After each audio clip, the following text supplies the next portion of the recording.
Last time on Zero to Hero, our boy Sylph finished Envoy 2 and was working on map comp, gifts of battle, and his new roadmap. Is he still on the path to greatness? Find out that and much more on this episode of Zero to Hero. So in classic fashion of me forecasting my weekly playtime and then completely disregarding it, I basically did the same thing this week. I keep mentioning, oh, I need to do map comp. Oh, I need to do World vs. World. And then when I log in, I'm like, oh, Dungeon Rush event is going on. So unfortunately, I did end up running into some technical difficulties because my hard drive was full and it stopped recording. And then I ended up deleting a bunch of videos, including partially edited scripts and other videos. But it's okay. In short, I did all of the story mode dungeons for all of the dungeons in Corteria, and I did this primarily because you got a lot of bonus tokens of dungeon delving for those so sweet monk runes, which I needed for the heal set. And while I was up in the air originally about Harrier's gear or Minstrel's gear, I think I've decided to do a mix of both, so that way I can rock 99 CM mode when you're forced to kill the little island boss, even as a healer. And I will also be able to tank in the event that the other healer is actually full Harriers. So I'll have a little bit more toughness than just a full healer, but I will have enough toughness that a full tank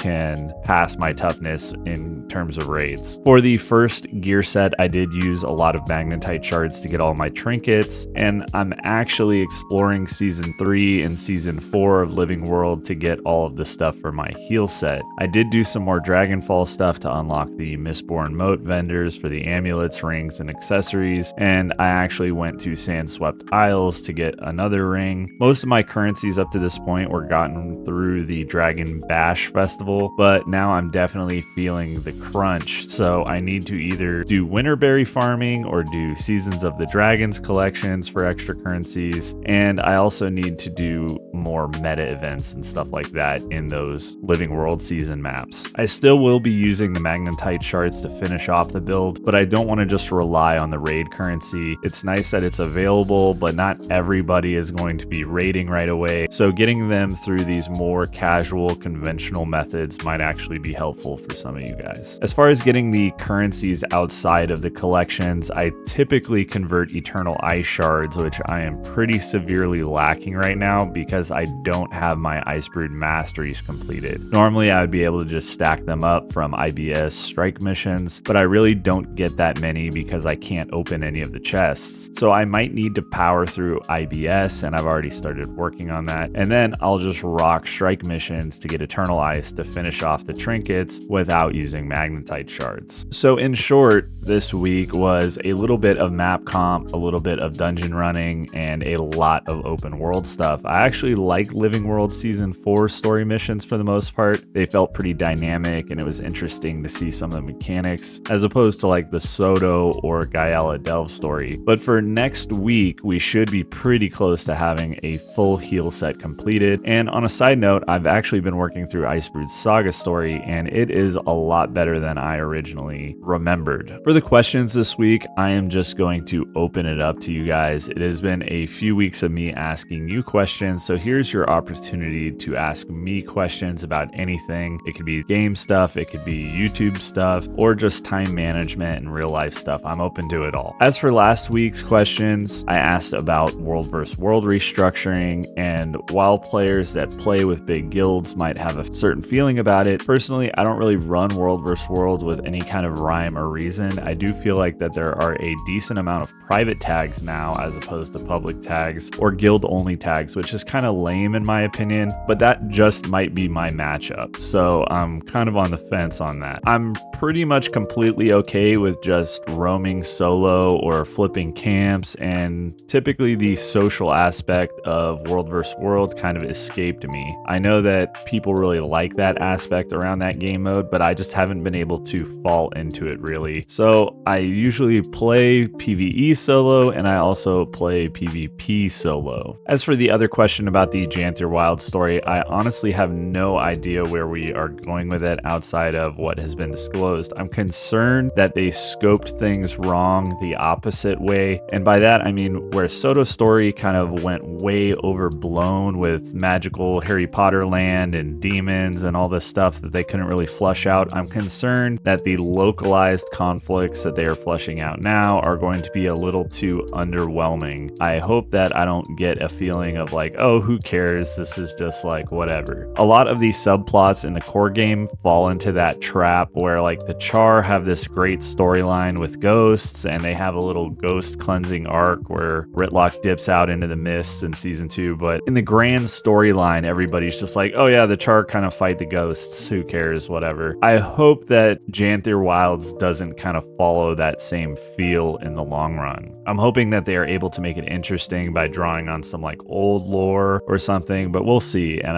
I'm really hoping that the writing is good this time around and the gameplay is also engaging. Getting into some comments, Traveling Down the Road 56 mentioned that he is jealous that I finished Envoy 2 already, which to be fair, I remember it being more challenging than it was. I was expecting the Cairn and Deimos ones being the primary issue on completing that collection. I guess the only real advice that I can give is to keep an eye out for Wing 4, LFG groups, or try your best to put a group together that will help you specifically with those collections. Most guilds have some kind of raiding faction, even if they aren't hardcore statics, and you only really need to be babysat by the group just a little bit. Both of those fights aren't really that complex, and so a little bit of pinpointed effort will help you work through pretty much any collection in the game. And once I get to Wing 6 for Coalescence, I'll definitely be struggling more because that is a raid wing that not everybody likes to run. There's not a lot of groups for it, and I'm also not super familiar with the wing. But that collection is going to be saved for way later in the game. We'll worry about that when we get there. J-Teen says that he rotates his mains, which I could do a better job of parking my geared alts in different areas, and that's actually a really good idea.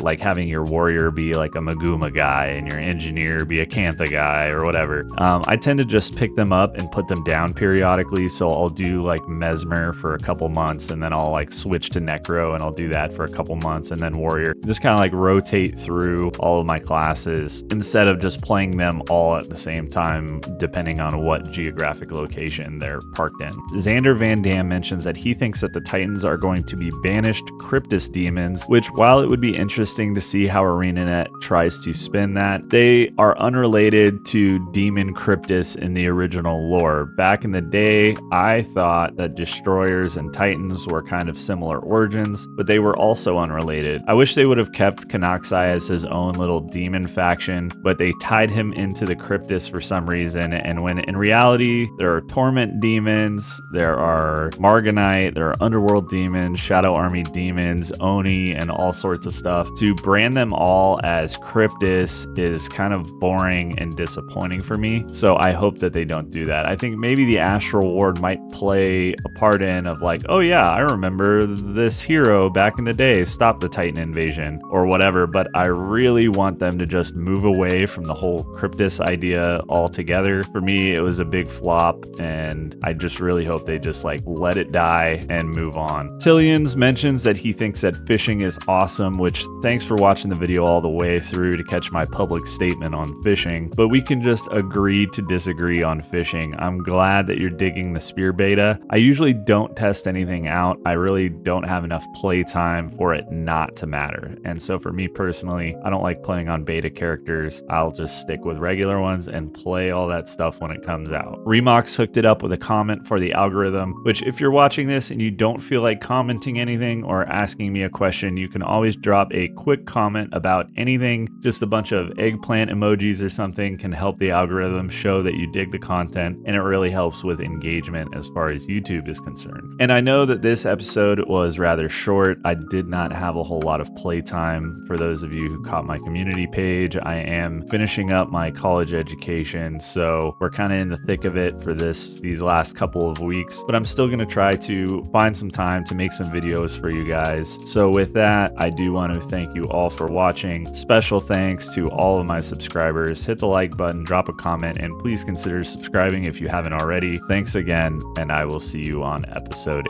18. Peace.